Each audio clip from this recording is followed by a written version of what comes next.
Pemirsa, bagi yang pernah berbelanja di toko Alfamidi, pastinya pernah ditawarkan untuk mendonasikan uang kembalian 100 perak oleh kasir. Nah, ternyata uang seperak 2 perak tersebut benar-benar diwujudkan dalam bentuk donasi loh. Salah satunya melalui pembagian paket sembako terhadap warga kurang mampu di kota Solo dan sekitarnya. Khususnya mereka yang terdampak COVID-19 akhir pekan lalu.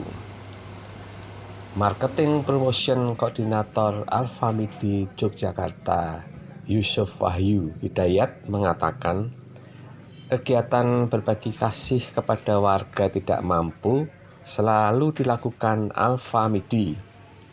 Hal tersebut sebagai bagian dari pertanggungjawaban hasil uang donasi dari pelanggan saat di kasir. Dan khusus untuk pembagian sembako hasil donasi kali ini, pihaknya menggandeng komunitas Gerakan Solo Raya Bersatu untuk penyalurannya, agar sembako yang diberikan lebih tepat sasaran. Itu sudah sering melakukan kegiatan donasi ya, donasi ya sembako, banyak sasaran yang kita sasar kayak kaum duafa, kemudian panti asuhan dan lain-lain sebagainya. Sore hari ini kita kerjasama sama komunitas di Solo, lumayan gede, ini namanya Gerakan Solo Raya Bersatu komunitasnya ya. Jadi mereka itu sudah sering berdonasi kayak bagi-bagi nasi bungkus, sembako dan lain-lain. Nah, di hari ini kita kerjasama sama mereka, kita gandeng ada sekitar 50-60 paket yang nanti kita bagikan ke masyarakat Solo Raya. Nah itu sasarannya adalah masyarakat yang kurang mampu, khususnya terdampak COVID ini juga. Jadi untuk sasarannya kita serahkan full ke komunitas, jadi nanti kita ikut ke sana, ikut bagiin ya, istilahnya biar orang-orang tambah tahu lah Alfamidi ada di Solo seperti itu. Nah, kemudian untuk dana yang kita pakai ini adalah sebagian kecil dari donasi yang terkumpul di Alfamidi ya.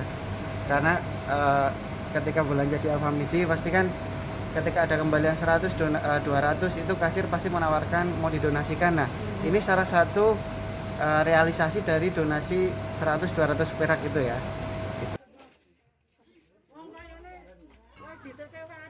Sementara itu, Koordinator Gerakan Solo Raya Bersatu Yoga Puspa mengatakan, selama ini untuk penyaluran donasi khususnya sembako, pihaknya memang lebih cenderung langsung door to door ketimbang memberikan secara acak di pinggir jalan. Sebab menurutnya cara door to door lebih tepat sasaran karena mereka mengetahui secara pasti kondisi penerima bantuan.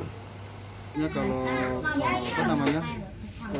target sembako itu memang karena dari geser kita ada beberapa teman yang sudah ada di lokasi.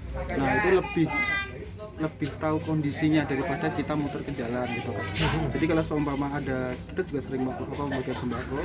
Terus kalau kita 20% di jalan, nanti 80% sembakonya kita bagi di sekitar rumah teman-teman itu, karena yang tahu kondisinya itu ya kita sendiri dan atau teman-teman itu sendiri gitu. Artinya tidak acak di jalan tapi lebih fokus ke lebih fokusnya kita ke door to door itu, ke rumah-rumah kita.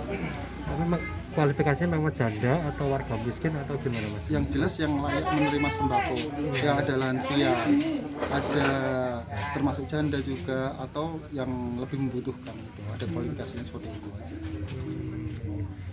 Wijayanti melaporkan untuk Jateng Post TV dari Kota Solo, Jawa Tengah. Jadi kita memberikan kesehatan gratis.